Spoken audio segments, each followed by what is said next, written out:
I'd like to turn now to the High Representative, Vice President of the Commission, Mr. Josep Borrell. Welcome to you, and Commissioner Lenarčič. And I'd like to call on the High Representative to take the floor.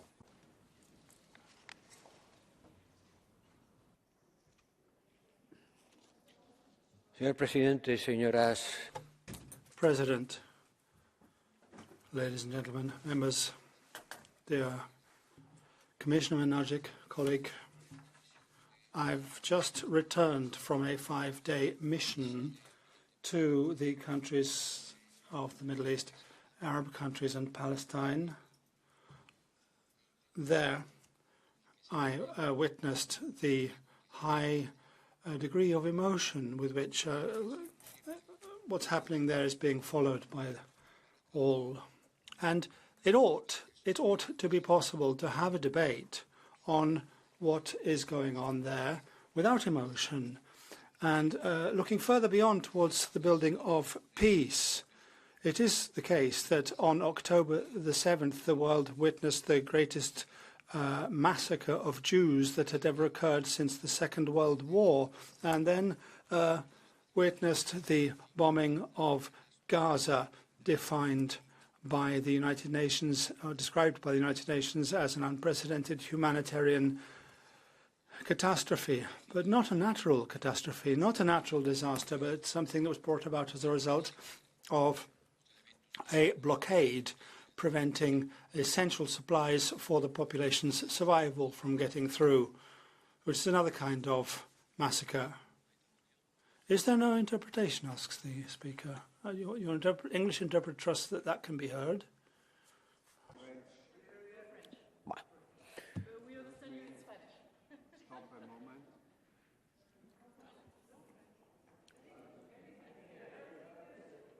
Yes, please, you can continue. Voy a pedir tiempo de descuento. I'm going to ask for extra time. President.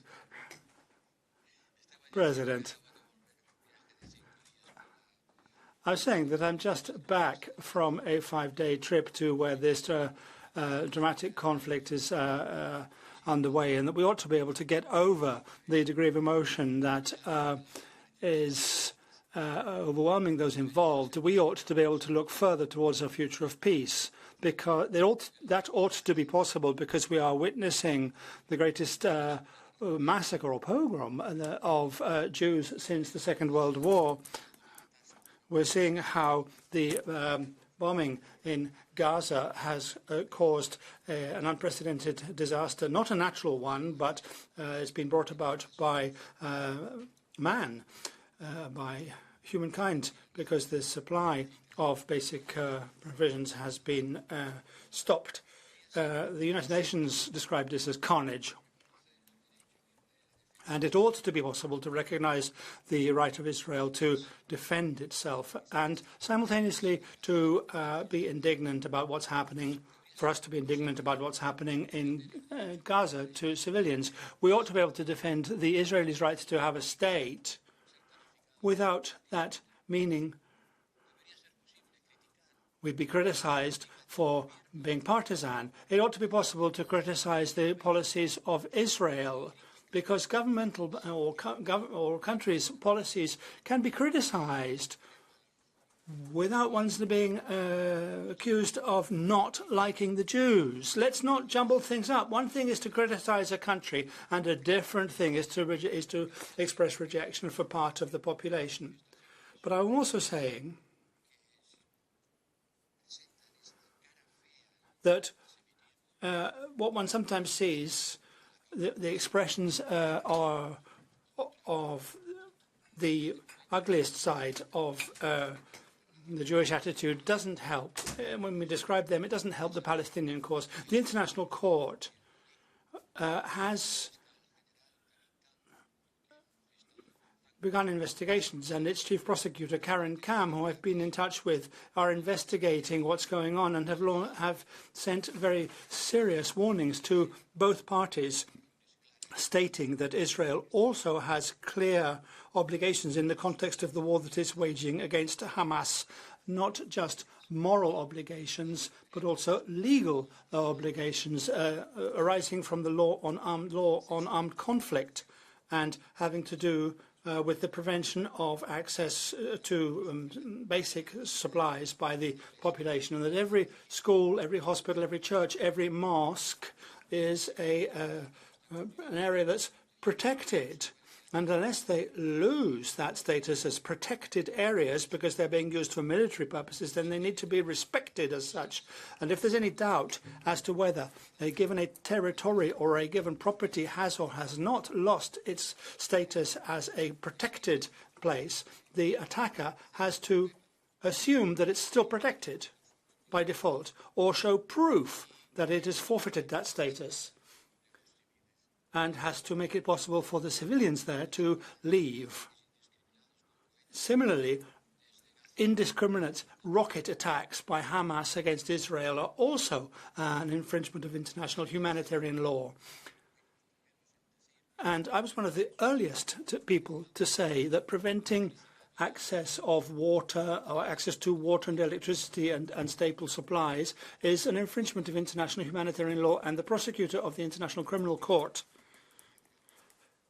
is saying, it's not me, it's he is saying, and has told Israel that it should be making efforts without further delay to ensure the access of supplies and medicines and anesthetics on the part of the civilians. The European Union is extremely concerned about what's happening. More specifically, we've expressed our concern about the attacks by Israeli settlers against civilians in the West Bank and elsewhere, and these are ongoing, and the prosecutor of the ICC has done the same. As you know, I represent the Council, and thus all member states, and you're also aware that it's not easy, because sometimes the member states have not spoken with a single voice. If you take, for example, the vote in the General Assembly of the United Nations, where 8 of our member states voted in favour of a humanitarian pause and 4 voted against, and the rest abstained. There is a joint position in the European Council which does speak in favour of pauses, plural, and humanitarian corridors, and requests that when Israel exercises her right to defend herself, it should do so in line with the international laws on war. But to date, different leaders in Europe have expressed different views on the way in which Israel is exercising that right to defense. And when there isn't a joint position, the High Representative can't express that joint position because it doesn't exist. But he has to go on working to see that it is built. He has to try to ensure that in future the member states can converge in such a way that they can bring some geopolitical pressure to bear, geopolitical influence to bear in this conflict. And this is what we're trying to do. Fully persuaded that there cannot be a military solution to this conflict. One cannot kill an idea. The only way is to get a better idea. And the better idea here can only be to recognise that when you have two peoples that have been fighting over the same land for more than 100 years, they need to be able to live together. If the international community is committed to that, and the international community has not yet been thus. In the 30 years since the Oslo agreements, we've been repeating two-state solution. The solution is 2 states. The solution is 2 states. We've repeated that, but we've done very little or nothing to bring it about. We thought that the idea that the problem could be compartmentalized, because one side was already peaceful and the other wasn't. But this drama that's exploded has shown us that there needs to be a peace not just between Palestine and Israel, but also between Israel and Palestine.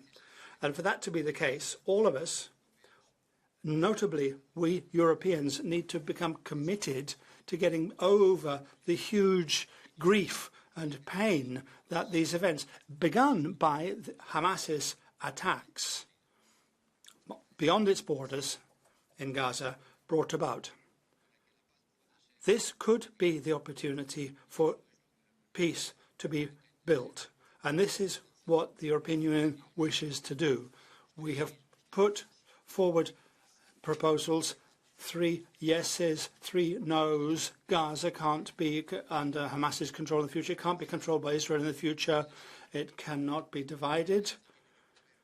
3 negatives, 3 positives. There has to be a Palestinian Authority in Gaza as well. The Israelis have to commit themselves not just to build finance construction, but we Europeans also need to be part of a solution that can only involve something that we've been expressing the need for years, which is peaceful coexistence between 2 peoples that are in conflict, which need to be able to share the same area, the same land, in peace. Thank you very much.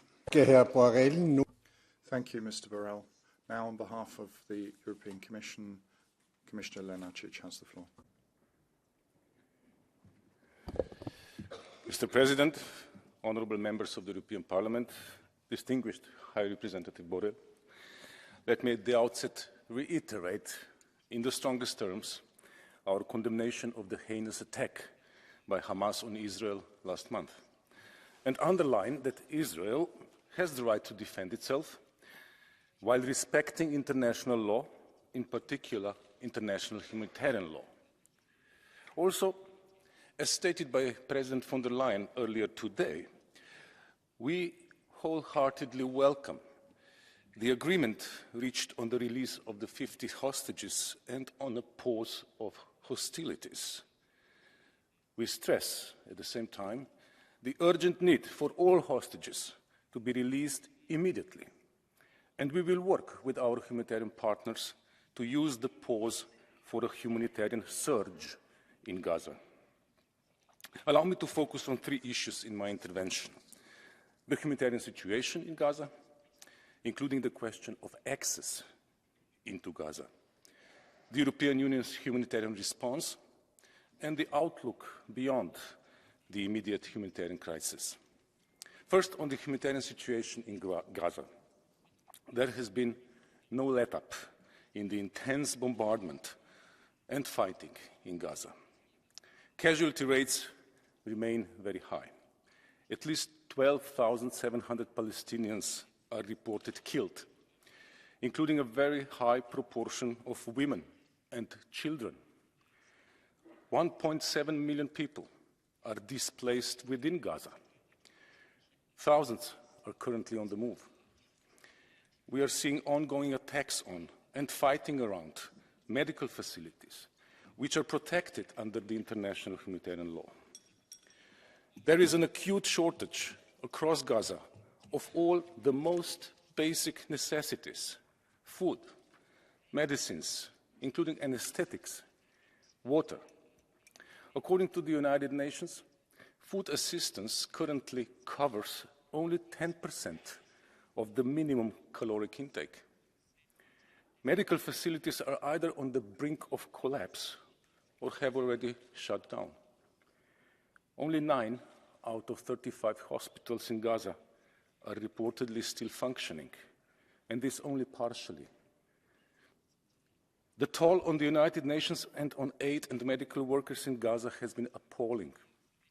At least 108 staff members of the UNRWA alone have been killed since the beginning of this crisis. Humanitarian access into Gaza remains extremely challenging. Over the last month, fewer than 50 trucks a day on average have been going into Gaza through the Rafah crossing from Egypt. This is woefully inadequate. And for several days last week, not a single truck was able to get in. The acute shortage of fuel in Gaza remains a major constraint. The agreement on 18 November by Israel to allow 120,000 litres of fuel for humanitarian operations is a step in the right direction, but will only cover 1/3 of the daily critical needs. Without fuel, trucks cannot move, and humanitarian actors cannot operate. Fuel is vital for hospitals, for clean water. It is needed for treatment of sewage to avert the looming public health crisis, and for mobile networks, without which no humanitarian assistance can be delivered inside Gaza. The amount of fuel available to humanitarian actors in any humanitarian crisis should depend on their needs and needs alone. Second, on EU response. As President von der Leyen announced, we have quadrupled our humanitarian funding for the occupied Palestinian territory to more than 100 million euros. This is being rolled out as we speak, supporting our accredited partners on the ground, the United Nations, the Red Cross and the Red Crescent, and international non-governmental organizations. They are distributing food and water, maintaining emergency medical services where possible, helping with mass casualty management, ensuring basic hygiene, and so on. And we are continuously ramping up our European in-kind response. There have already been 15 EU humanitarian air bridge flights so far for Gaza, and more are in the pipeline. These are cargo flights for our humanitarian partners and for our member states. President von der Leyen was on the ground in Al Arish last weekend during the unloading of one of our flights. Most of the cargo from these flights has already gone into Gaza. We have moreover established a joint coordination cell with the Red Cross and Red Crescent to organize and channel our assistance. In parallel, we are helping the Egyptian Red Crescent further build up its logistical capacity. And through the Union Civil Protection Mechanism, we are supporting Egypt's frontline medical response. The key challenge to repeat is access for humanitarian assistance into Gaza. In the first instance, this means allowing a sufficient number of trucks into Gaza through Rafah, and if possible, opening another land crossing. But we should also explore all other possible avenues for allowing additional assistance into Gaza. Ensuring adequate humanitarian access will also require putting in place urgent and extended humanitarian pauses throughout Gaza and for a sufficient number of days, as called for last week by the United Nations Security Council in its Resolution 2712, which was facilitated by Malta. We hope that the agreement on a pause of hostilities that has just been reached will allow for a substantial surge in humanitarian aid delivery into and within Gaza. And we certainly hope that this will not be a one-off.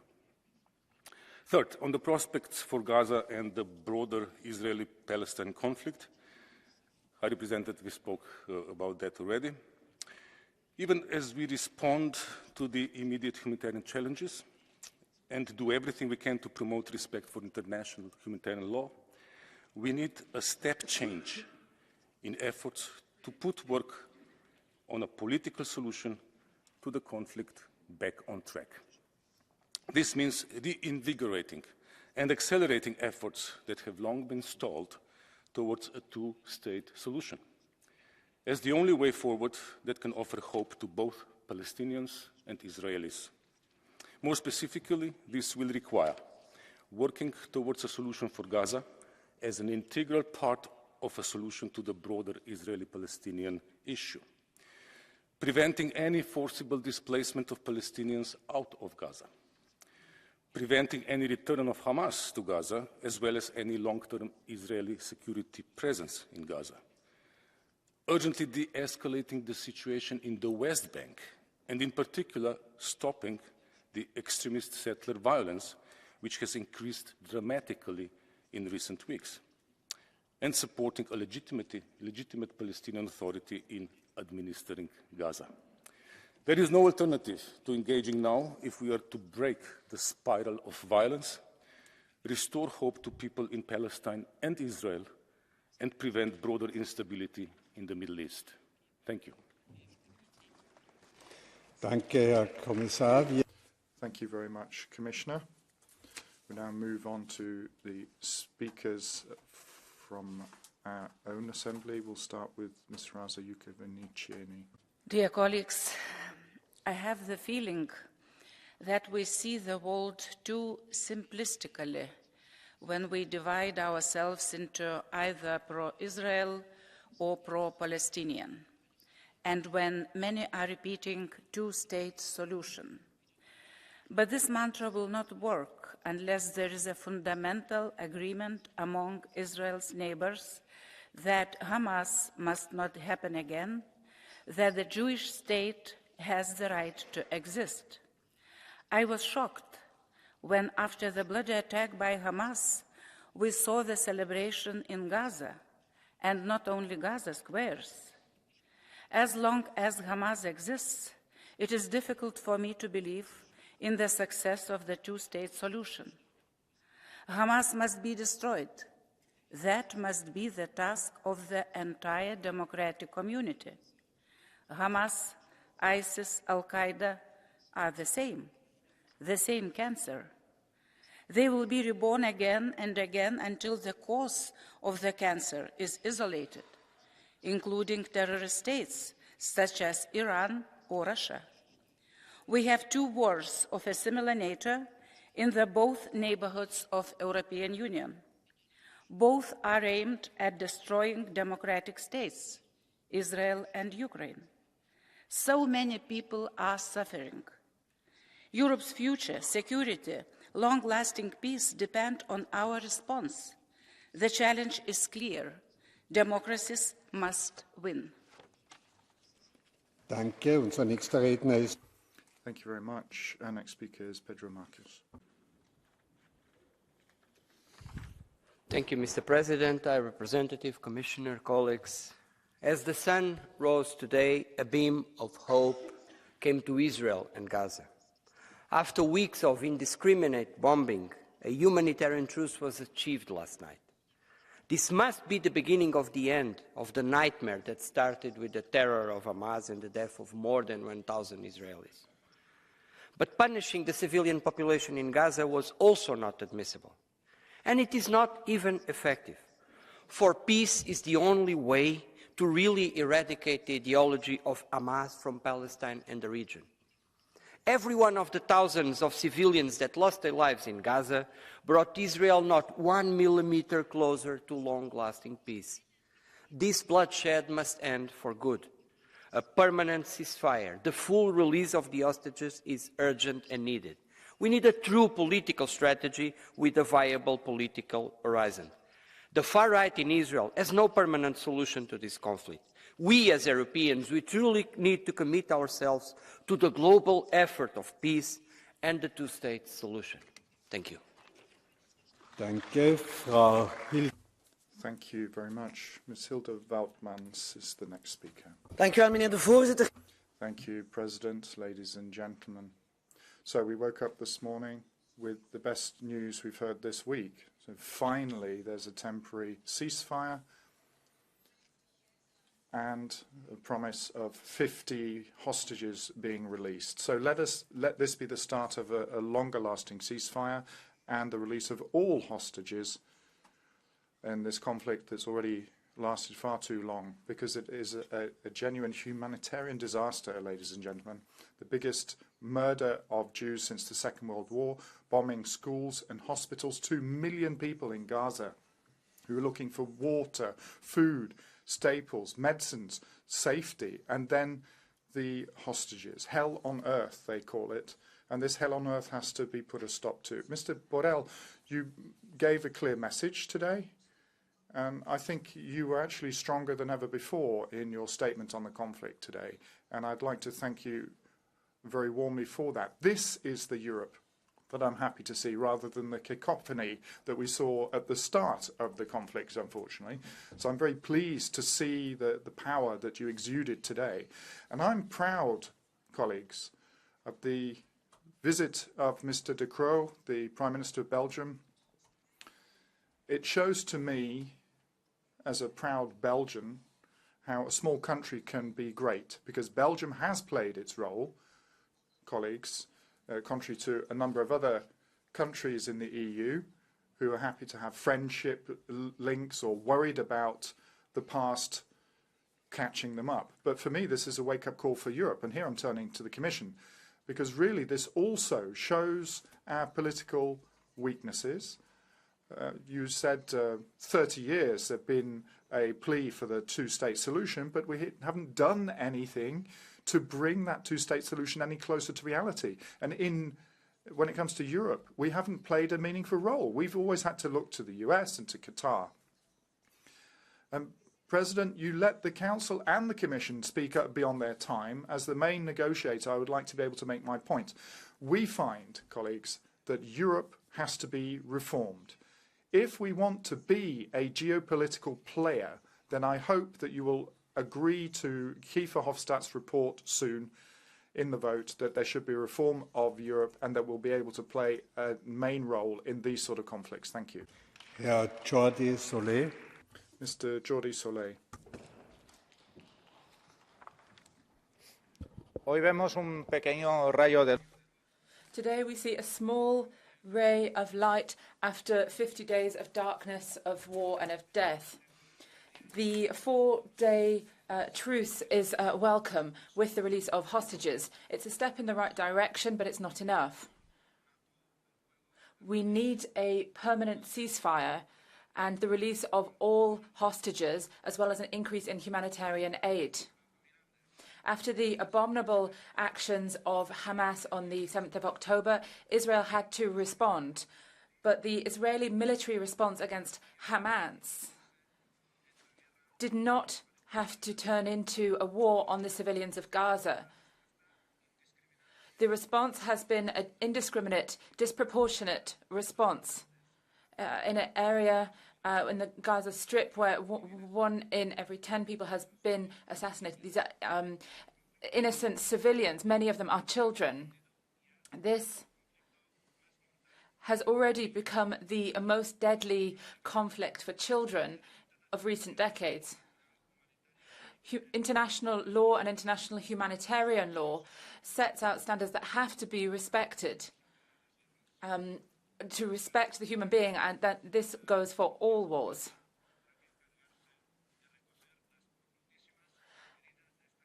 After this terrible war, we will have to try to heal these awful wounds, but also this interminable conflict between the Israelis and Palestinians that has gone on for so long. We have seen the conflict management that so many people thought were the solution has brought us. No level of violence is sustainable because conflicts will always use this violence. We want to see Gaza without Hamas, but without a blockade and without occupation. We need to see a legitimate, effective government that the people can accept as their own.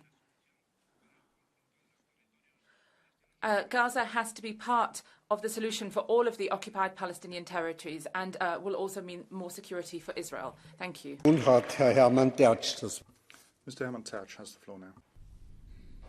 Buenos días, gracias. Good morning. Thank you. Golda Meir stated that the war in Palestine and in Israel would end when the Palestinians love their children more than they hate the Israelis. That's not happened yet. It's a long way off.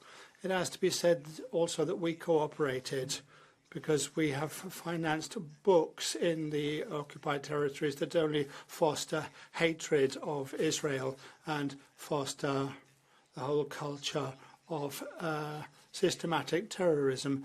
In Gaza, there was enthusiastic applause for what happened on the 7th of October, and in the occupied territories, it was also applauded.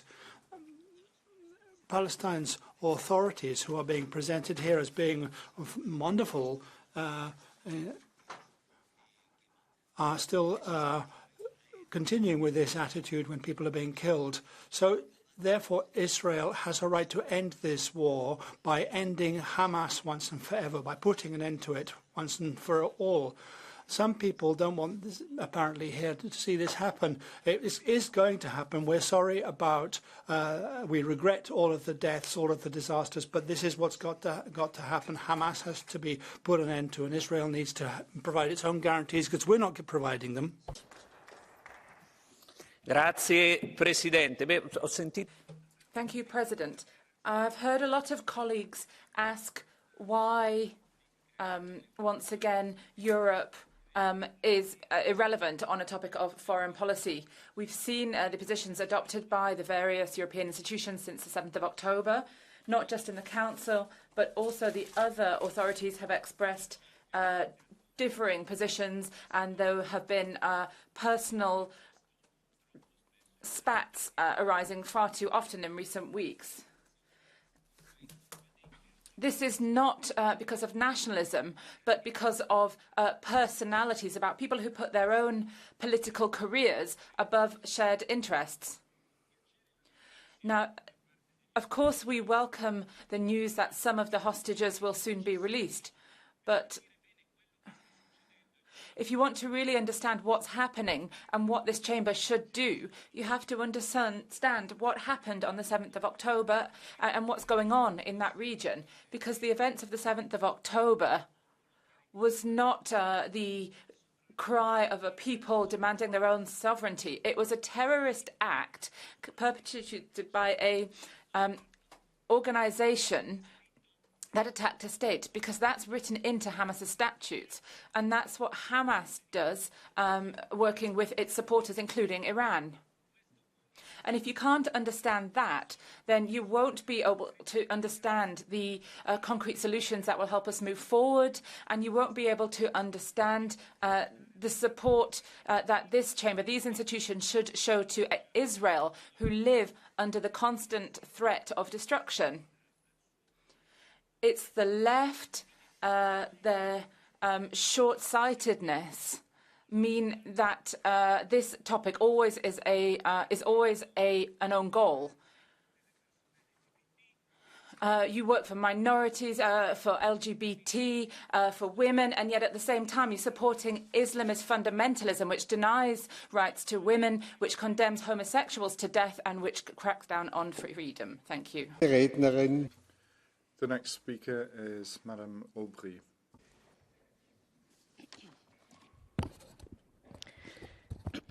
Chers collègues, Colleagues, this morning we're letting out a breath of the first time for being able to at least relax somewhat, seeing that people are going to be released, they're going to be able to rejoin their nearest and dearest, and we have to carry on doing our utmost to release the rest of the hostages. Gaza's been under these bombs for many weeks now, and they're hoping that this will soon stop, because the death counts is counting up, and yes, people are refusing to condemn this. 14,000 people have been killed, including thousands of women and children, and you've sanctioned that. You've sanctioned bombs on hospitals and schools. You've said nothing about those crimes, but you're always against a ceasefire, because a ceasefire can't just be a pause. It has to be a longer-lasting ceasefire. How do we tell these thousands of parents who've lost their children that they're collateral damage, that we shouldn't enter into a ceasefire with Israel?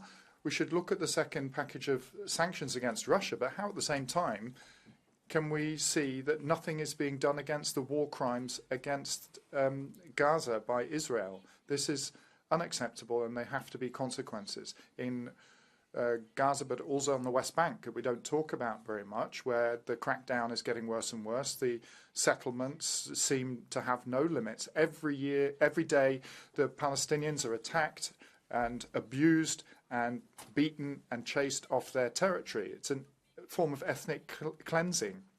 Every Palestinian village counts, so we must do something. And we have to have a diplomatic solution, because this can only stop once we have a two-state solution. We need to look at what's happening in the Middle East, because it will have ramifications around the world. And today we're at a tipping point. If the European Parliament continues in being blind to what's going on, it's not just covering itself in shame, but it will bury permanently international law, and with it the hope of a lasting peace. Thank you. Frau Sabrina Pignedoli. Ms. Sabrina Pignedoli. buongiorno a tutti. Good morning. Gaza is hell on earth. There's no water, food, medicine. Newborns die in intensive care because there's no electricity. Schools are bombed, as are ambulances and hospitals. In just a month and a half, over 5,000 children have been killed, as well as 200 doctors and nurses, over 60 media workers, and over 100 UN staff. It is a bloodbath. What else has to happen before we say enough is enough? We condemned the Hamas criminals, and today we must similarly condemn the criminals of Netanyahu and his army. Europe supports the UN, Secretary-General Guterres, in their attempt to put an end to this massacre. I would like to thank the High Representative Josep Borrell for everything that you're doing. But the European Union is conspicuous by its absence. We have a large amount of responsibility for what's happening because of our inertia. Let's do some real diplomacy. We have to recognise the state of Palestine and put an end to economic relations with anyone who kills civilians. Tolerating the annihilation of a people means that we are complicit in violations of their human rights. Thank you. Nun hat Herr Michael Gahler. Mr. Michael Gahler has the floor now. Thank you, President, ladies and gentlemen. From the outset, as the Parliament, we wanted to have and we demand the unrestricted release of the hostages, but now 50 are going to be released on the basis that 150 Palestinian prisoners will be released at the same time. There'll be a 4-day ceasefire. I'm happy for the families of those hostages being released. What's regrettable is that in the perception of many Palestinians and Arabs, it seems to be Hamas who's managed to force the Israelis into these concessions, and that the lengthy peace solution has not come about because Palestine hasn't been able to talk to Israel and accept that they have the right to exist.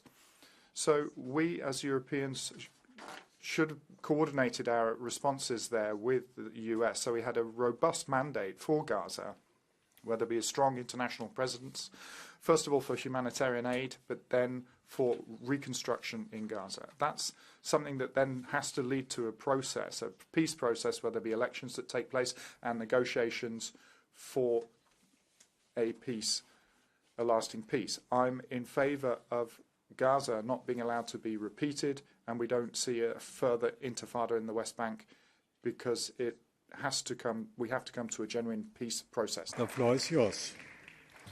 Thank you, Mr. President, Mr. High Representative, Mr. Commissioner. First of all, I would like to commend your statements and personal efforts since the crisis escalated. The role of the European Union in this crisis could have enormous importance for our global role, our relations with the Middle Eastern countries and other global partners. The EU must be more engaged, but the neighbouring countries should also assist more in mitigating the effects of this humanitarian disaster. Of course, Israel has a right to defend himself, targeting terrorists from Hamas, but the way it does must be regarded through a clear set of rules that are internationally recognized. Depriving civilians of essential commodities to survive can't be justified, especially if more than half of civilian victims are children. The exchange of hostages and temporary ceasefire are the first positive steps, but many more are needed to accomplish a sovereign Palestinian state that is in peace with the State of Israel, a goal that we must continue pursuing. Thank you. Thank you very much. Frau Vizepräsidentin Nicola Beer. Now our Vice President Nicola Beer has the floor. President, with all the justified concerns to resolve the humanitarian crisis in Gaza and to help the civilian victims, we shouldn't forget what has happened. The trigger for this situation was Hamas. Every day Hamas is firing rockets at Israeli civilians, and they're using humanitarian shields in Gaza. It's up to Hamas to stop the horror and to start the peace, and the liberation of all hostages must be a prerequisite for that. But a real peace has to end Hamas's terror. Would it be out of this world to think that the Palestinians and the Israelis could do this together, that we could have leading personalities involved who could understand the pain of loss, who could then push to stop this conflict? believing that politicians are going to see beyond a power struggle and work for a peaceful coexistence in the future. Is that too much to ask? This is something we managed to do after the Second World War. We need a new Oslo moment, and we as the EU should do everything to support it. Thank you. The next speaker is Ms. Grace O'Sullivan.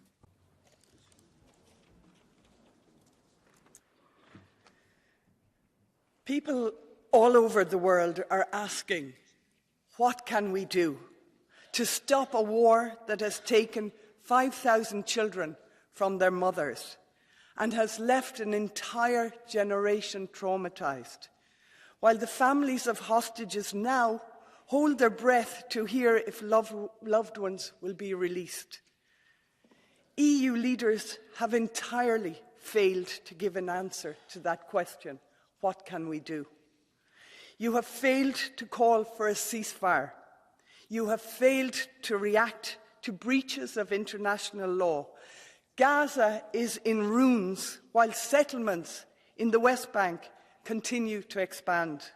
Netanyahu and his far-right government are emboldened by your silence. And so others must provide the answers where you have failed. Here's what you can do. Demand a permanent ceasefire now. End trade settlements. End trade with settlements now. Recognise the Palestinian state now. The EU must be courageous, not complicit. Thank you. Mr. Sita Kanko. President, today I have a question, a pressing question for some Western feminists. How can you remain silent when women and girls are raped, tortured, their bodies carried around naked and spat on by bearded men shouting Allah Akbar? Then you can never call yourself a feminist again. Every day, including today, some Western hypocritical feminists should be ashamed of their silence on the horror that Hamas men inflicted to women and girls on 7 October. And that includes big names we were once proud of. Why are their lips sealed and their hearts of stone when it comes to the excruciating pain of Jewish women? The Me Too movement and so-called intersectional feminists do not care about all women. If they remain silent, it means they have lied to us about their commitment to women's rights. Their actions support the oppressor, not the victims. Also, the EU money does, indirectly. Those who say nothing about these women and the hostages should not be standing here and speaking about human rights. When you are under attack by terrorists, a ceasefire is like raising your hands when you are being shot at. Perhaps it's worth considering that a real lasting ceasefire will start with bringing back all the hostages to their homes and the rapists to justice. Now you are on the speakers list. Our next speaker is Mr. Anders Vistisen.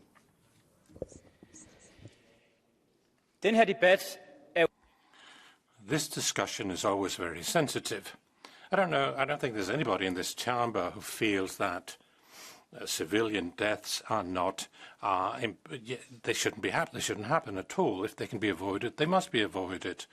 But the rhetoric is a bit sort of strange here. If the UN's Secretary General says that we are witnesses to the biggest loss of civilians, it's unparalleled. It hasn't happened in my time as Secretary General, he said. But let's remind each other and him that while he's been the Secretary General, the conflict in Syria is still going on. 500,000 people have died there. In Yemen, the conflict has not been solved. 377,000 deaths. Afghanistan, 176,000 dead. Darfur, 300,000 dead. Iraq, 400,000 dead.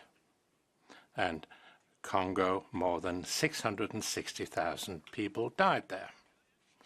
So, there is a striking difference between when Muslims kill Muslims and Arabs kill Arabs, and when Israelis try and fight Hamas. When you listen to the rhetoric in this House and the rhetoric you hear from the United Nations, let's bear in mind that When you ask Palestinians, both in Gaza and on the West Bank, if they supported the terrorist attack in October, 3 out of 4 says, yes, we support that. But Israel has a right to defend itself. We have the right to fight Islamic terrorism, and we must do it until we've won the fight. Thank you. Herr Manu Pineda, the floor is yours. Gracias, Presidente. Thank you, President. Mr. Borrell, last Monday, this Parliament refused not just to ask for a ceasefire, but to even debate it. There are now 14,128 people have been murdered by Israel in Gaza Strip, more than 5,000 children, more than 3,000 women. 6,000 people have been buried by ruins on the Gaza Strip. Just in the first 3 weeks of this genocide, there were more children who died in Gaza than in the whole of last year in conflicts in the world. How many more Palestinian children have to be murdered by Israeli bombs for this European Parliament and the European Union to ask for a ceasefire? If we talk about hostages, let us require that the 240 Israelis held by the Palestinians be released, and also the 7,000 Palestinians who are being held in Israeli prisons.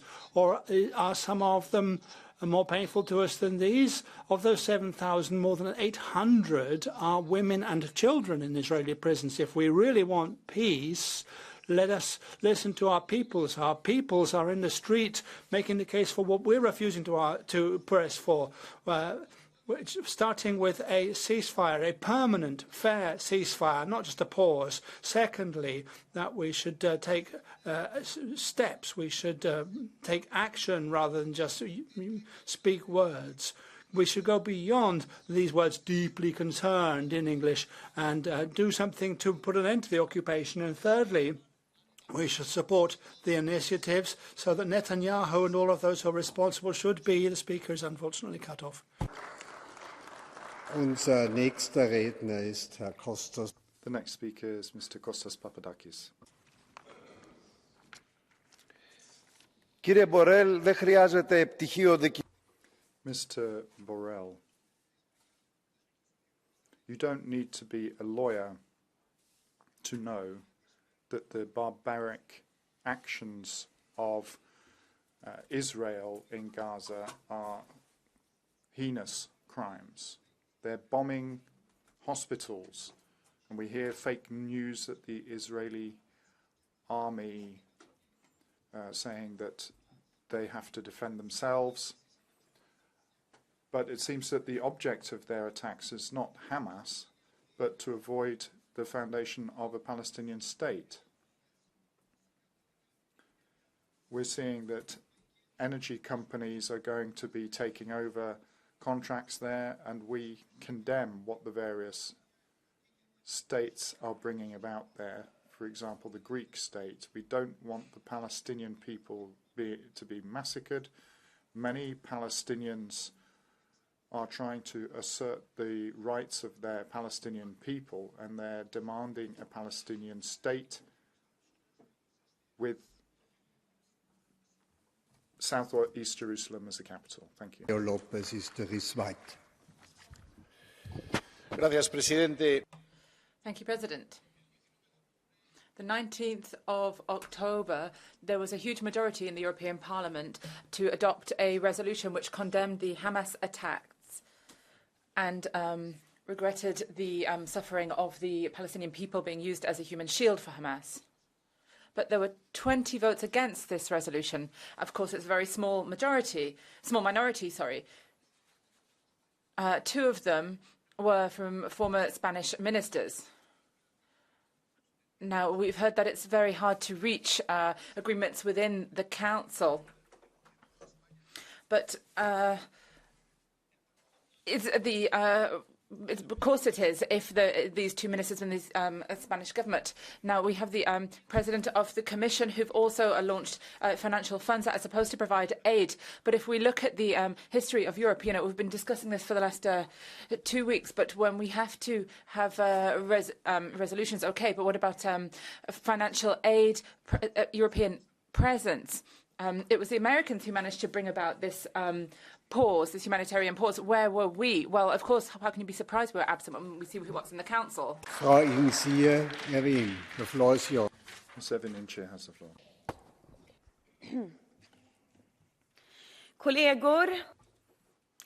Colleagues, a small area in the Middle East cut off from the surrounding areas where none of the civilian population are being bombed can find shelter. Care workers, children, women are all being attacked here. Gaza is being considered as the world's biggest outdoor prison. The screeches for peace are being heard across the world, here in the Parliament as well. In the Swedish right wing, the SD, but also the Conservative Party, seem to be deaf because of their enmity towards the Palestinian people. We have to fight Hamas, but we have to at the same time make sure that innocent Palestinians and Israelis are protected and that Palestinians aren't forced out of their homes. Yesterday's agreement between the Palestinians and the Israelis is important, but let's not forget the rules of war have to be respected by all parties at all time. The EU has to contribute with humanitarian aid, support the Palestinian Authority, stop the suffering, and push for a permanent two-state solution so Palestine is recognised as a state so that Palestine and Israel can be in peace. VP Borrell and Commissioner Lenarčić for your important work. But I also must say that I'm ashamed of Commissioner Varhelyi and his actions. Thank you. Monsieur Bernard Guetta, the floor is yours. Dans nos 27 capitales, in our 27 capital cities and in Washington and all other countries of the Arab League, the talk is all about the two states, Israeli and Palestine states. Many people don't want to believe it, but Palestine will actually come into being alongside the State of Israel for the simple reason that there's no other possibility for this 100-year war. But who, people ask, will expel the 500,000 settlers? Well, a minority will put up futile resistance. Most of them will go back to Israel, and others will become foreign residents in this new state. That's not the real problem.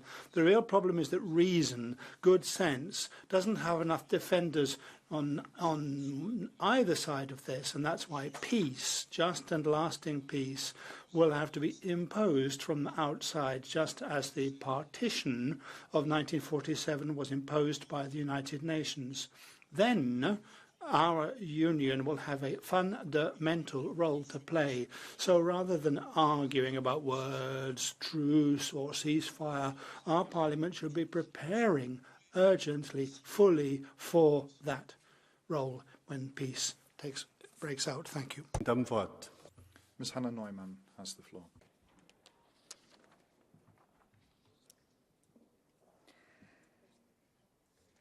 As we debate, families in Israel are mourning children, parents, spouses barbarically killed by Hamas terrorists on October 7.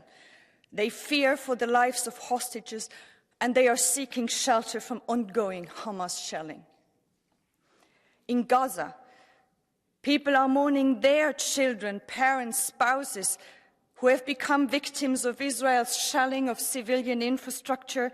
They fear for those who remain exposed to ongoing airstrikes and suffer under the siege of Gaza.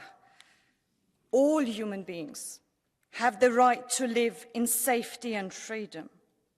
Demanding this for one group does not question this right in relation to another group. Empathy is not a zero-sum game. The announced release of hostages linked to a temporary truce offers a new glimpse of hope to end the spiral of violence. The European Union, together with the UN, Arab states, and the US must facilitate a process where both Israelis and Palestinians can work on solutions to live side by side in peace, hopefully for good this time.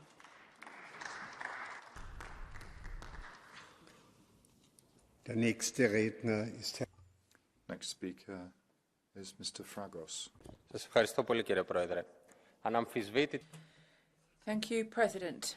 Without a doubt, those responsible for the situation in Gaza are the United States, who financed the Taliban in Afghanistan, and also Hamas, to try to damage Fatah and Arafat. Another key person responsible is Erdogan, who did not hesitate to support the terrorist organization Hamas. So we here, Mr. Borrell, ask ourselves, how can the European Union talk about and finance this dictator, Erdogan? The European Union should not accept any Muslim extremists on their own territory. Not even the Arab countries do that. It's shameful to talk about this. We should not be accepting any illegal migrants onto our territory. Mr. Timniok, you have the floor.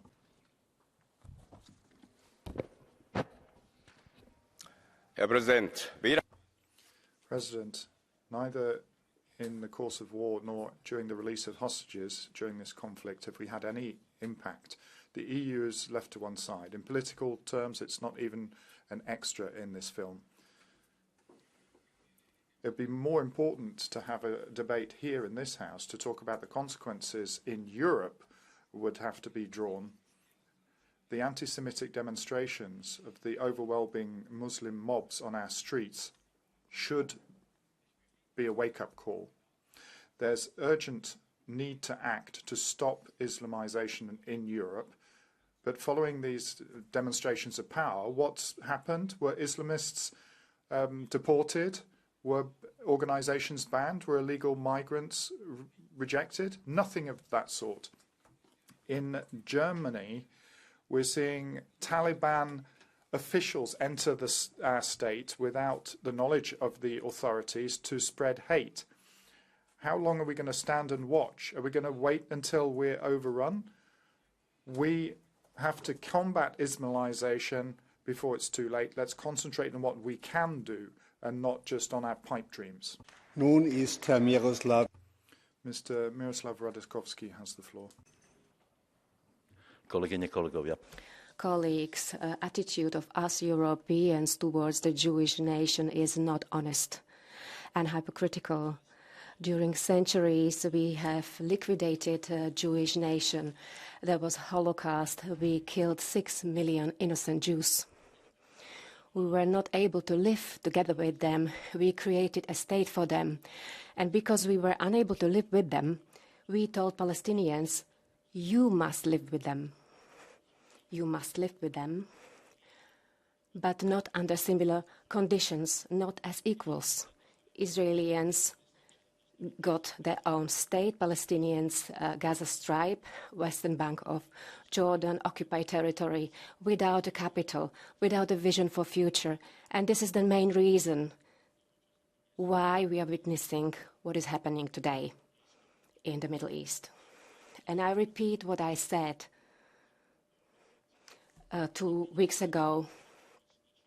Nobody will be able to destroy Jewish nation, but nobody will be able to destroy Palestinian nation.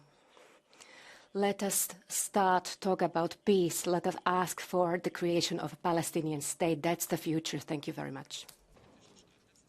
Das Wort gebeten hat Herr Halicki. Mr. Halicki has the floor. Dear colleagues, I would like to emphasize the dramatic situation of children in Palestine. We cannot be blind. 5,000 kids were killed. 700,000 are displaced because their houses are destroyed. Thousands are injured. There is lack of water, electricity. Children have to be protected. But this is not the only situation in Gaza Strip. In West Bank territory, 11-year-old girl was sentenced to prison on 12 years This is cruelty. We have to protect children. We cannot accept it. As European Parliament, we have to react, and I call European institutions to act and to react. Children are innocent, and there is no black and white scenario. The war is not a solution. We have to protect kids, children, hospitals, schools have to be protected. Stop this war. Thank you. Thank you. Frau Elena Joncheva, the floor is yours. Je vous remercie, Monsieur le Président, chers collègues. Thank you, President. Dear colleagues, the humanitarian situation in Gaza is unsupportable as more than 900,000 people have been displaced who need to be put up by the United Nations. There are 17 facilities that are directly affected by the conflict, so this is appalling. Instead of discussing ways in which further conditions should be laid on the provision of aid, the EU should be bringing pressure to for more humanitarian corridors so as to relieve the situation in Gaza. The conflict goes beyond the borders of Israel and Gaza right now. There's been a cargo that has been hijacked in Yemen, and there are Romanian and Bulgarian crew members involved. What measures do you plan to take, Mr. Borrell and others, to ensure that the people on that vessel can be freed? What measures are you planning to take? Thank you. Rodriguez Ramos, Rodriguez Ramos. Gracias, presidente. Thank you, President. A ray of hope today with the freeing of Israeli hostages and a 4-day ceasefire. But we all know that this is far from being enough. What's happening in Gaza is appalling. Gaza is now a grave with more than 16,000 bodies in it, and we are not doing enough to prevent this humanitarian catastrophe. The EU would not allow any other country to infringe the basic provisions of international law, the protection of civilians, the protection of humanitarian personnel, protection of the press, banning attacks on hospitals. International humanitarian law and its fulfillment is what separates democratic countries from autocratic countries and from terrorist organizations. So our double standards here when it comes to the defense of human rights and the defense of international law here is intolerable. And this is something that we're going to have to pay the bill for later on when it comes to this ultimate solution, which is a two-state solution. Thank you. Mr. Munoz Sartori. Merci, Monsieur Borrell. First of all, thank you, Mr. Borrell. Given the cacophony and lack of responsibility, you have been able to make your voice heard, and I would like to welcome two pieces of news. Possible hostage release. This is very good news and is encouraging when it comes to a sustainable, long-lasting ceasefire. And the proof that we have never financed Hamas. Commissioner Vaheli, who tried to blame the European Union and should leave. It's a question of the honour of the EU. It has to be clear in the world that we support peace, stability, international law. We promote human rights. That's our job. That's our role. So we have to demand this. We have the means to achieve that. We are the first economic and trade partners of Israel and finance the Palestinian Authority. We have the tools. We have to activate our sanctions regime against anyone who attack human rights, and we have to demand a sustainable, peaceful solution. Two states, that's the only way we're going to see stability in the world. Thank you. Herr Bert-Jan Ruyssen. Bert-Jan Ruyssen, you have the floor. Dank u wel, voorzitter. Thank you, President, High Representative, Commissioner. To all of those who believe that criticism is to be levelled at Israel, including Mr. Borrell, I'd like to put the following question. Who has been holding more than 200 innocent citizens as hostage for more than a month? Yes, Hamas. Who on the 7th of October spread death and destruction on a peaceful music festival and several kibbutzes? Exactly, Hamas. And who is using innocent citizens as a human shield? Exactly, Hamas. I'm sure everything needs to be done to try and release all hostages as soon as possible. We've seen the terror and misery in the eyes of their relatives who have terrible stories to tell. But there seems to be an agreement on a release of a first group of hostages, and that's promising. But let's not forget that in order to have a lasting peace, Hamas has to be taken out of operation. Israel deserves our support.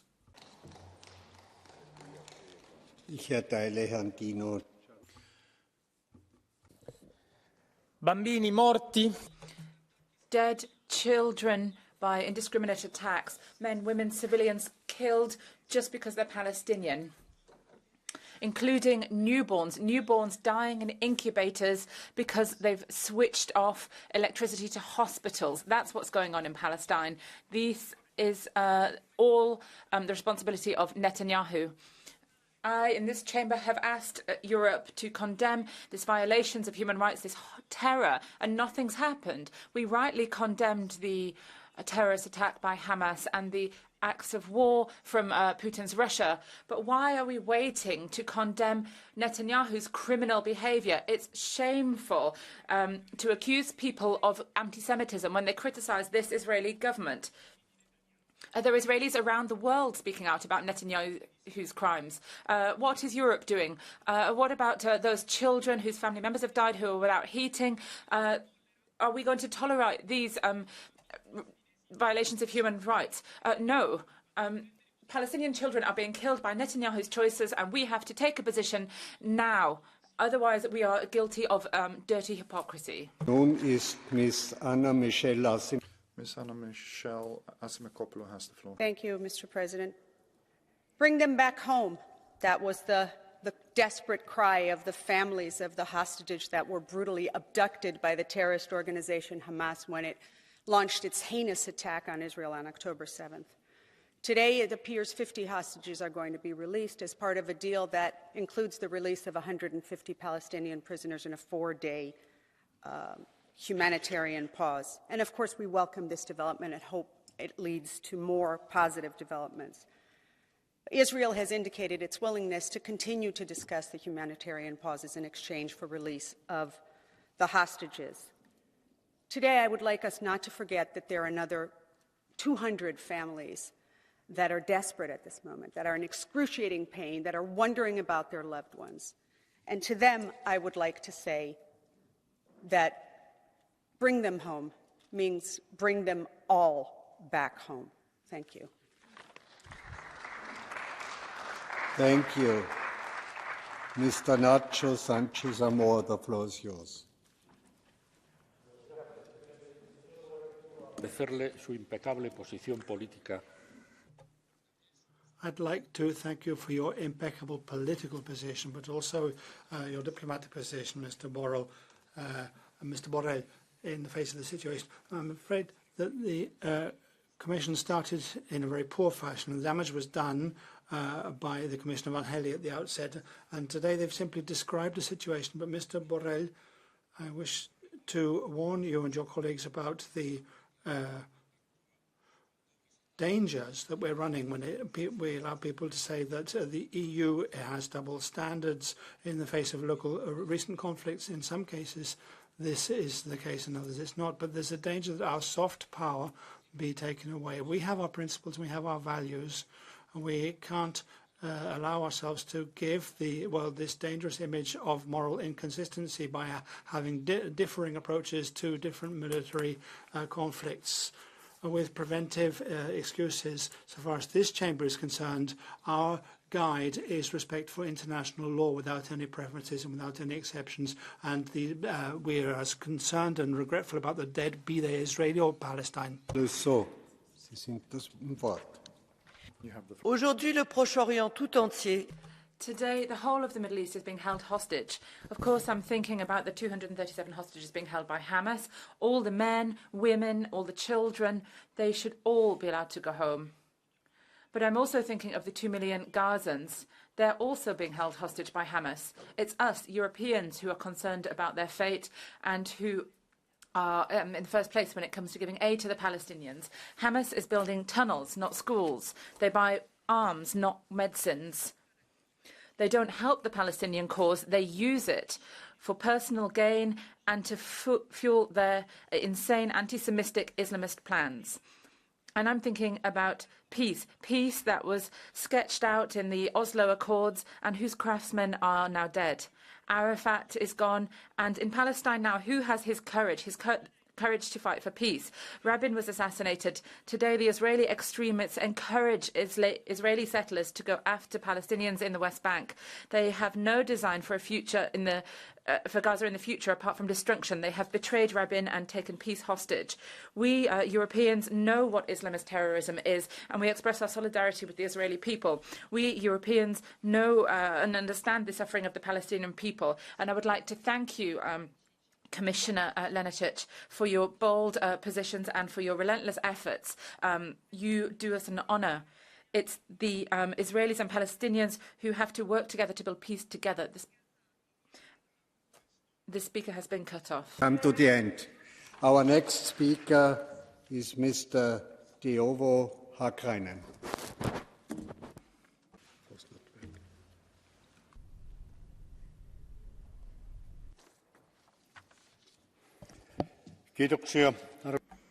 Thank you, President. What if your home were destroyed? Rockets would be sent and so on. What would you do? Would you take counteraction? Of course you would. Or you would release your home to the enemies. Jews are being attacked all the time, every day. Can we even start negotiations? Hamas says that every Jew should be abolished from the world. On this basis, we cannot expect peace with these people in Hamas. Gaza population is taken hostage by Hamas. Hamas holds every Palestinian person hostage. And now the European Union has funded Palestinians, but actually all this money has gone to Hamas terrorists. They've built tunnels underneath hospitals and other civilian infrastructure.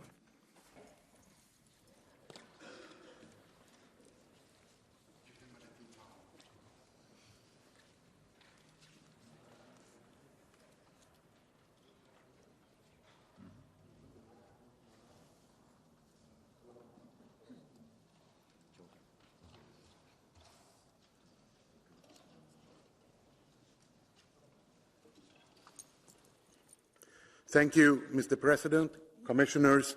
I want to talk about hostages. I want to talk about the over 200 Israeli women, children and men whom Hamas kidnapped on October 7th. And I want to talk about the Palestinians in Gaza whom Hamas has taken hostage to. And while I welcome the positive news about a possible deal, it is still vital to stress that Hamas must release all hostages. All hostages. The vicious terror organization Hamas, set on annihilating the state of Israel, has butchered Israelis, raped women in front of their children, burned humans alive. But Hamas is also tormenting Palestinians in Gaza, blocking their escape, using them as human shields, refusing basic rights, torturing people for being gay, silencing women. Hamas leaves no hope for the future of Gaza and for the people of Gaza that they claim to represent. Hamas must be defeated. From the river to the sea, all hostages must be free. Thank you. Thank you. Nun hat unser Kollege Udo. Now, Udo Bullmann has the floor.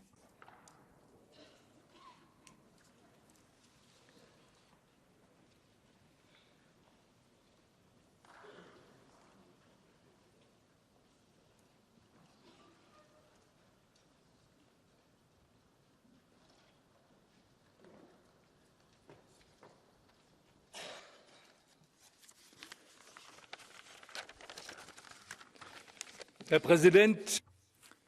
President, ladies and gentlemen, if we can get hostages liberated, if we can have ceasefires which hold, then these are important and correct steps to take, but it's insufficient in and of itself.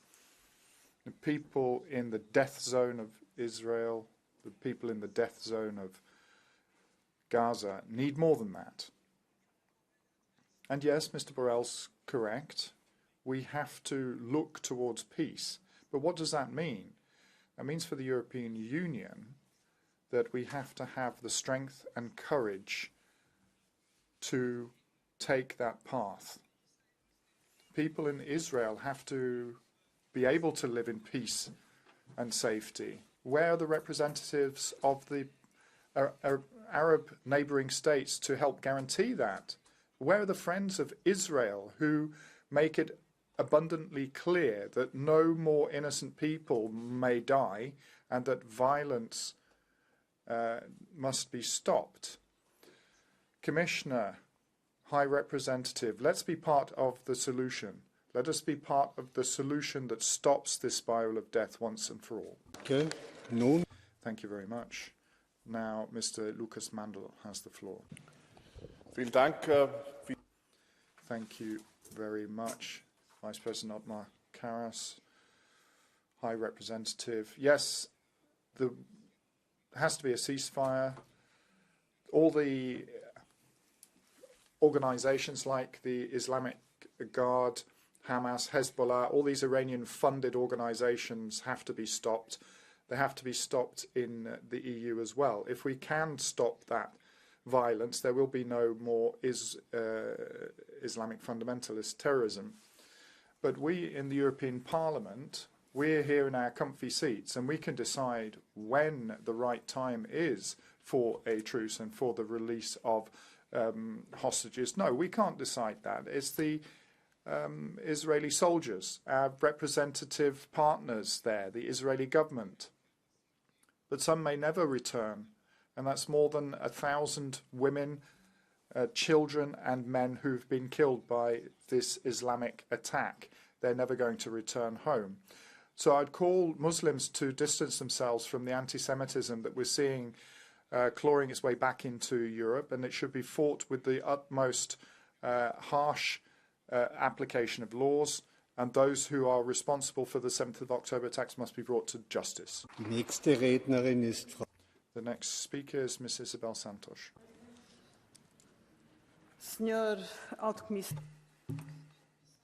High Representative, Commissioner, I'd like to begin by expressing gratitude for the clear-sightedness, the firmness, the determination that's been shown at times when there's been a sort of cacophony in general, which threatened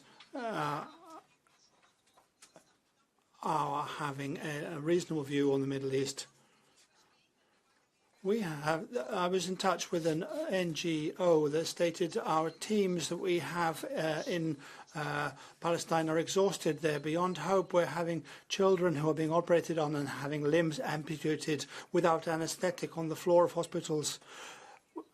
When you hear that, there's not much more that needs saying. The right of Israel to defend itself against Hamas's attacks is legitimate if it's thoroughly bracketed, limited by international law. It's enough already of insincere words. We have hopes about truces and so on, but it's not enough. The EU needs to be committed to ensuring the end of violence in the West Bank as well. This is the only way to ensure peace. Thank you. is Mr. Alexandrov Yordanov.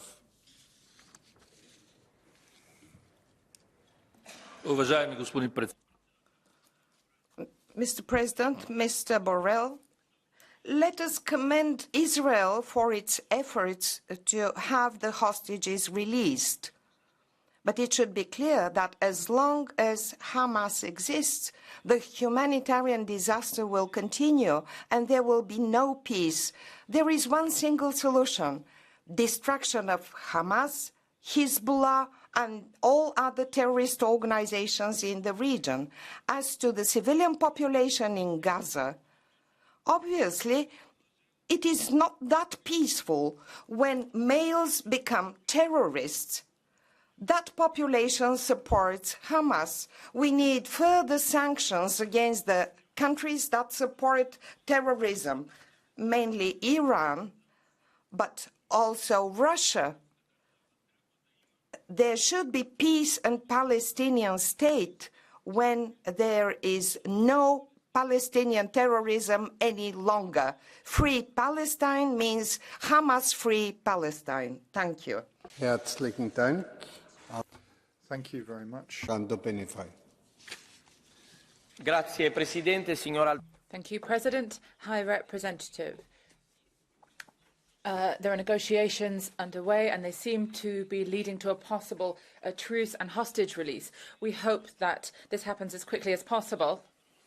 So this leaves room for a bit of optimism, but also we have to see that there is a tragic situation on the ground. Over a month after the criminal attacks by Hamas, we're seeing an increase in the deaths in Gaza. They do not have basic commodities, fuel, food, medicines. This is a tragic situation, and you yourself, High Representative, I think rightly set out the path we have to follow. We need to see an immediate end to hostilities to ensure that humanitarian aid can get into Gaza. It should not be reoccupied by Israel. We don't want to see forced expulsion of Palestinians. I'll repeat what I've already said in this chamber. Israel has a right to defend itself, but not to enact revenge. Civilians have to be protected. We've shown that the European Union can speak with our own voice and play a diplomatic role. We have to continue to do this, and we can't wait. We need to see an end to this war. Thank you. Thank you. Mr. Lucas Fola.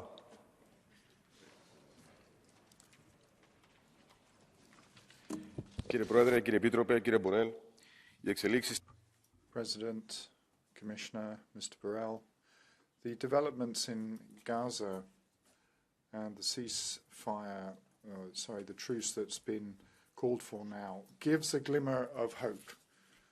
From the outset, we have condemned the Hamas terrorist attack. We're in favour of the right of Israel to defend itself, and we've also announced that civilians cannot be made victims. Ladies and gentlemen, we have to find a solution for this humanitarian problem.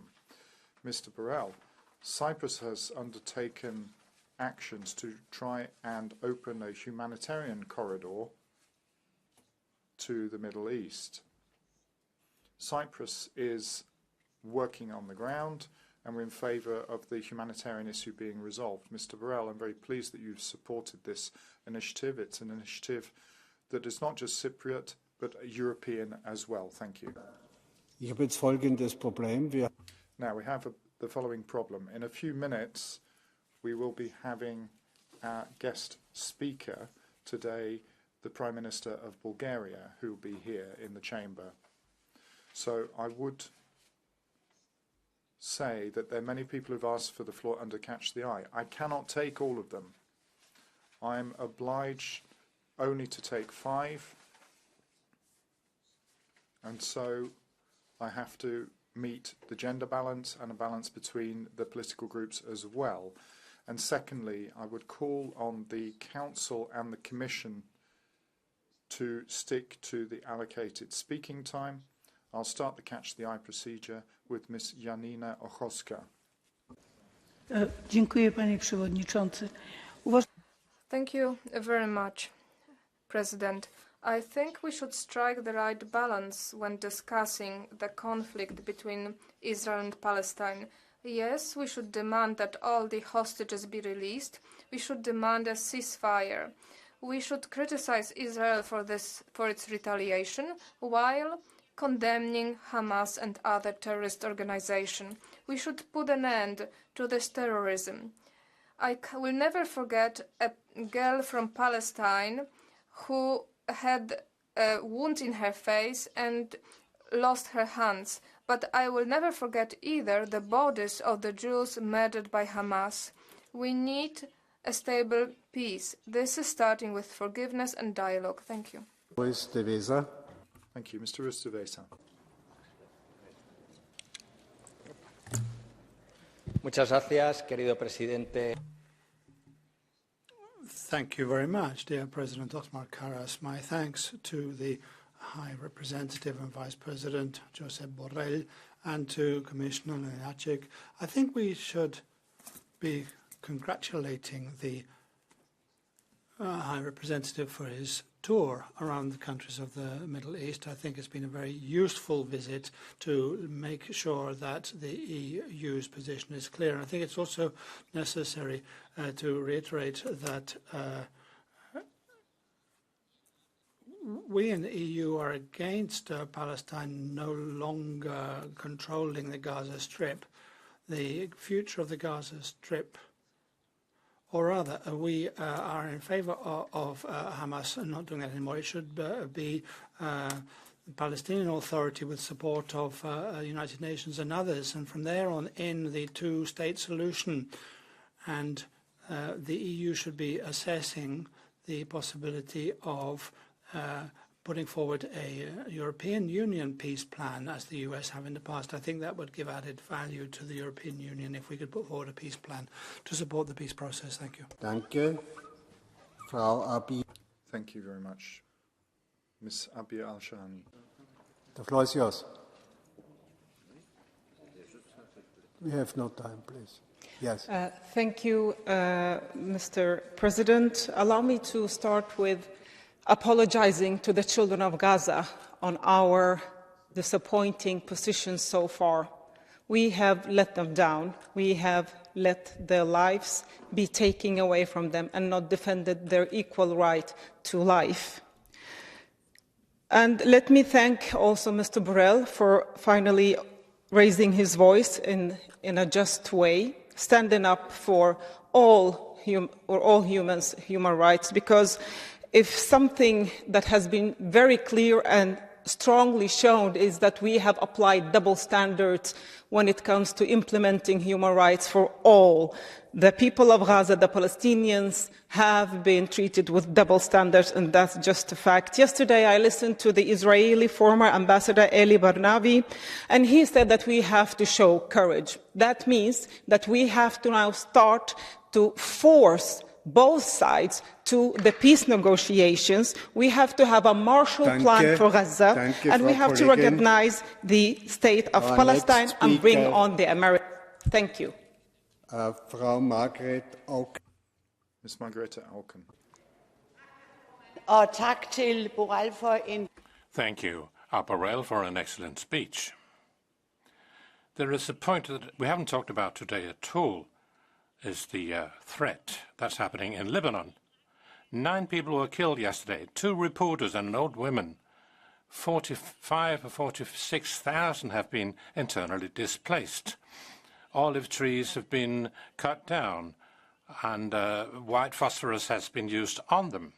And let me quote what the Israeli Minister for Defense Gallant said.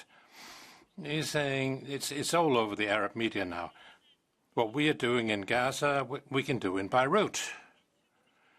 I think we have to pay a lot of attention to that serious threat that might be hitting us all, because we do not see the things that are happening at the moment. Also in Beirut and in Lebanon, they have strong recollections of what they were exposed to. So we cannot guarantee that they'll just sit with their hands folded and hope that things go well. We have to be much tougher there. I know that Borrell knows this. I think we all should know that. Thank you. Im Catch-the-Eye-Verfahren unser letzter Redner ist. The last speaker is Mr. Ladislav Ilčić under Catch the Eye. Poštovani kolege. Dear colleagues, you've said that Israel is killing civilians, and you've used this as an argument to condemn Israel. So each piece of news about a killed civilian thus damages Israel and is beneficial to Hamas. So it's clear why Hamas wouldn't let civilians go, but rather it uses them as a human shield. You've called for ceasefire, but during the ceasefire, Hamas will surely not sit idle. It will regroup and bring additional weapons. How come you have not called for a complete disarmament of Hamas? How come you have not called for elections in Gaza? All of you condemning Israel here today, you are protecting Hamas, you are protecting terrorism, and you are importing that terrorism into Europe. So when Israel is destroying Hamas today, it is doing a service to all of us. Now we move to the Council and Commission for comments, turning first to Commissioner Lenarčič. Mr. President, honourable members, I listened very carefully to all the interventions, and I would like to summarise my concluding remarks in the following 5 points. 1. There can be no doubt that the international humanitarian law applies fully in this conflict as in any other conflict, and it is binding on all parties. And it is also quite obvious that international humanitarian law is not being respected. Large numbers of civilians have been killed in Israel on 7th of October. Hostages were taken. Rockets have been fired indiscriminately across Israel. More than 12,000 civilians have been killed in Gaza. Humanitarian aid is being obstructed. More than 100 UN staff have been killed, and so on. These are violations of international humanitarian law, and they have to stop. Second, it is urgent to improve humanitarian access into Gaza and within Gaza. Now let me explain what this means in practice with the help of the UN Security Council resolution adopted last week, resolution number 2712, which says inter alia what this access means. It means, I quote, urgent and extended humanitarian pauses and corridors throughout the Gaza Strip for a sufficient number of days to facilitate the continuous, sufficient and unhindered provision of essential goods and services throughout the Gaza Strip, including water, electricity, fuel, food and medical supplies, as well as emergency repairs to essential infrastructure, and so on. This is the law. This is what the law says, and we still have not seen it complied with fully by all parties to this conflict. Third point, I also wish to stress the importance of the role of the United Nations. The role of the United Nations in humanitarian assistance to Palestinian territories is indispensable. And I want to say that very clearly because the United Nations has been attacked by some recently, and I just want to make it clear that without them there can be no meaningful humanitarian assistance to Gaza and other parts of Palestinian territory. Fourth, for us as the European Union and our member states, it is essential to step up humanitarian response, both in kind and in funding, and the European Commission is committed to doing its part. And finally, my fifth point, while our focus has been on Gaza, we should not lose sight of the deteriorating situation in the West Bank, and we should step up our efforts on the political front towards a two-state solution. Thank you. Thank you very much. Now, Vice President of the Commission and High Representative, Josep Borrell, has the floor. Gracias, señor presidente. Ya les había. Thank you, President. As I said at the beginning, we should be able to weigh up both sides of the scales. Again, we have to say and repeat what happened on the 7th of October is something that we absolutely condemn. There is no justification for it, not in a defense against colonization, settlements, or to build a Palestinian state. No.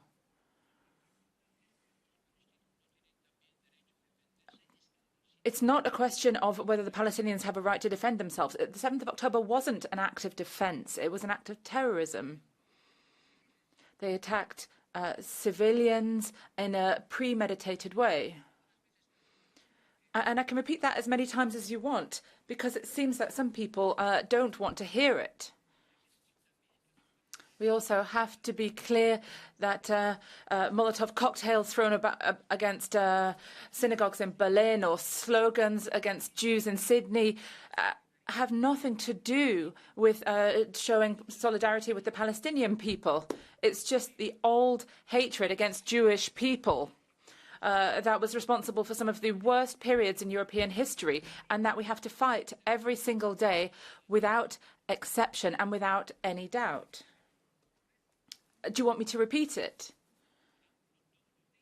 We can repeat it every day. But that doesn't mean we can ignore what's happening in the West Bank, settlements that are counter to UN resolutions. And it doesn't mean that we can minimize the errors that have been committed by both sides in this tragedy that's been going on for far too long. If we want to talk about laws and rights, we should listen to those who are responsible for implementing it, the prosecutor of the International Criminal Court. Their role should not be based on emotion, but on clear, objective proof. And the ICC is carrying out the necessary investigations into what we see as a tragedy and acts against people without defense. We cannot mix up emotion and reason. Of course, emotions run very high in that part of the world, but we have to try to move beyond emotions to set out the path that we can travel together to try to search for peace. Peace cannot be built on military destruction by a terrorist organization. Peace will be built on the hope of the Palestinian people, their hope to live in liberty and dignity. Without this, there will be no peace. And peace isn't just something that we want to see for moral reasons. Today we talk about the need for virtue, but it's not just a question of virtue. It's a necessity. And Israel needs a Palestinian state more than anyone, because the best guarantee of peace and security for Israel is the existence of a Palestinian state that's written into international law and respects Israel's rights to survive. That's what we have to invest in. I don't want to get bogged down into Spanish affairs. Spanish wasn't the presidency of the European Council. It's Charles Michel who is the president of the Council. It's not the Spanish government. And they don't have, we have the presidency, the rotating presidency, but that's something quite different. The responsibility for international affairs has been transferred to the High Representative. So if you want to criticize someone, criticize me. And I've also heard your support as well as your criticism, but it's very difficult, believe me, to find the right balance when everyone feels pain and nobody wants to talk about what's going to happen in the future because everyone is focused on today, on the moment.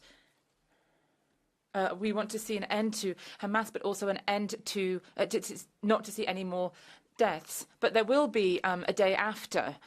And when that day comes, that's when the European Union will have a date with history. We have to contribute more, and not just to try to minimize the damage that's already happened, but we have to ensure that it doesn't happen again. My colleague Yanis was referring to the humanitarian aid that they're so admirably providing. But we also need a political commitment to ensure that this humanitarian aid is not just used to heal wounds, because it's pointless healing wounds if people will die under bombs the next day. We need humanitarian aid, but also political commitment. We need to see both.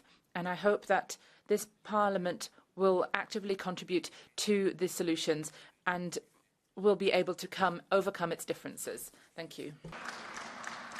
Liebe Kolleginnen und Kollegen, Ladies and gentlemen, thank you very much.